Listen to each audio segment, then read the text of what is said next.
Hi, my name is Christina Zhao, and I'm a research assistant professor at the University of Washington. I'm an auditory neuroscientist. That means someone who studies how brain interact with all the sounds in the world. I'm especially interested in how babies use their brains to learn and absorb information. So I spend a lot of time trying to figure out how babies' brain respond to different sounds, like speech or music. And I study speech and music because there are two most important ways that people communicate. What I love the best about my research is that it is very interdisciplinary. That means I get to work with experts in many different subjects, like physics, engineering, and more. So there's never a dull moment. From as far back as I can remember, I've been super interested in sound. I speak two languages, Mandarin and English, and I played piano for many years. I think all of these experiences made me more interested in studying how brains interact with sound. Up until college,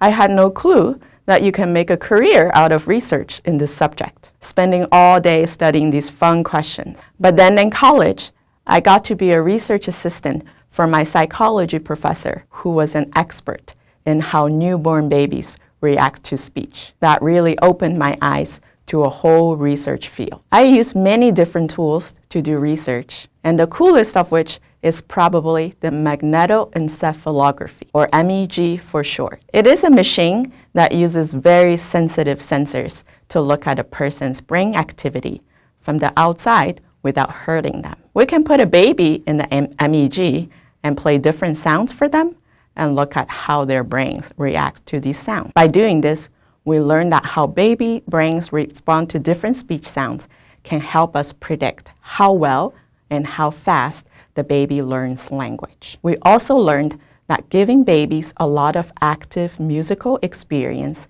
can affect their brain responses to speech. So now we're trying to figure out whether there are brain patterns that can let us know if a baby might have trouble learning to speak, and we're also trying to learn if music can help those babies. So now I'm going to answer a few questions by kids at the Pack Science summer camp. Parker asked, "Can you see the sounds in the brain?" What a fun idea. Yes, in some parts of the brain, sound information can be seen in patterns of how neurons fire. And we can play these patterns on a computer like a sound file.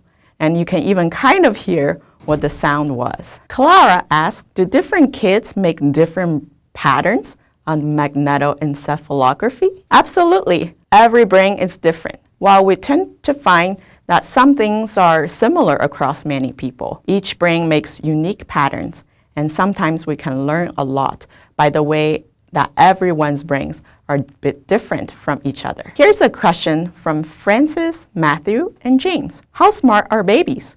Are they smarter than you would think? Babies are really smart, and probably a lot smarter than you think. They know a lot more about the world than we thought, and they also learn super fast. To give an example, a newborn baby can already tell their mother's language from other languages, and they can also tell their mother's voice apart from a stranger's voices. All these learnings took place before the baby was even born. Here's a question from Ida and Parker. Can you see animal brains on the MEG? How do animals respond to people talking? Awesome question. As far as I know, researchers have already put few different types of monkeys in the MEG and compared how their brain responses to human brain responses. These questions are super important for us to understand the evolution of the brain. But I don't know about any research looking at how animals respond to people talking using MEG. Maybe that's something you will figure out in the future. Charlie and Olive wants to know,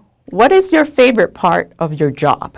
My favorite part of my job is coming up with new experiments that will allow us to study the big questions we want to know more about. This usually involves coming up with some new ways of doing things, and sometimes even new tools. To take a quick example from our previous question, say we want to study how animals respond to people talking, then we need to figure out a lot of specifics. What animals do we want to study? Monkeys? Birds? Dogs? Or cats? And why? What languages are we going to use? English? Spanish? Chinese? And again, why? What kind of brain responses do you think we'll see?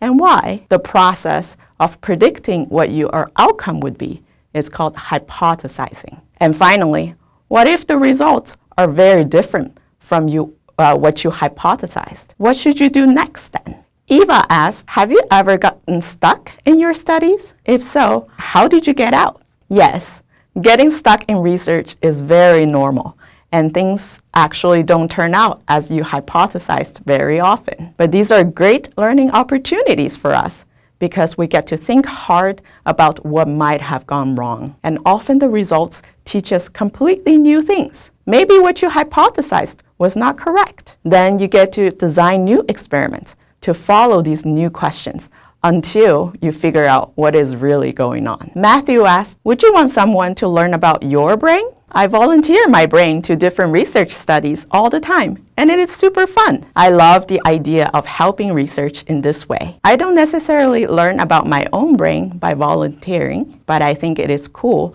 to get to help other scientists to answer their cool questions. Sometimes you do get a nice souvenir from being a participant, like a picture of your own brain. There's one last question. What is a challenge you faced in becoming a scientist? What advice would you have for young scientists today? The challenge that I faced to be in this field was that I did not realize how important math was going to be. You might wonder, why do I need math when I study brains and babies and sound? But in fact, math is everywhere. We use math to understand sound and show how the brain responds. We use a special type of math called statistics to help us figure out whether our hypothesis was right. I was very thankful for my early years of math training because it helped me catch up a lot in graduate school so that I can do my research. So it is important not to count math out too soon. You will probably need it a lot, no matter what you do in the future. Feel free to get in touch with our lab to learn what studies we're currently working on. We're always looking for participants of any age, particularly kids and babies. Thank you for watching today, and we hope to see you in the lab sometime.